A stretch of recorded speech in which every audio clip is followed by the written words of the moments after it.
मैं सबसे पहले दिल्ली के लोकप्रिय मुख्यमंत्री, आम आदमी पार्टी के नेता, मेरे गुरु अरविंद केजरीवाल जी का धन्यवाद करना चाहती हूं, जिन्होंने मुझे इतनी बड़ी जिम्मेदारी दी और इस जिम्मेदारी के लिए मुझ पर भरोसा किया।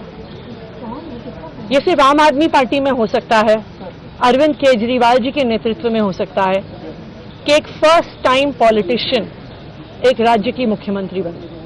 मैं एक सामान्य परिवार से आती हूं, शायद किसी और पार्टी में होती तो चुनाव की टिकट भी नहीं मिलती, लेकिन अरविंद केजरीवाल जी ने मुझ पर भरोसा किया, मुझे विधायक बनाया, मुझे मंत्री बनाया और आज मुख्यमंत्री बनने की जिम्मेदारी दी है।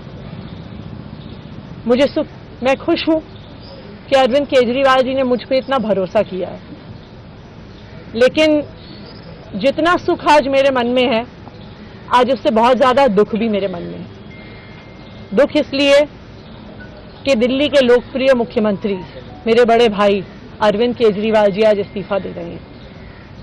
मैं आज ये जरूर कहना चाहती हूं आम आदमी पार्टी के सभी विधायकों की तरफ से, दिल्ली की 2 करोड़ जनता की तरफ से, कि दिल्ली का एक ही मुख्यमंत्री है और उस मुख्यमंत्री का नाम अरविंद केजरीवाल है। भारतीय जनता पार्टी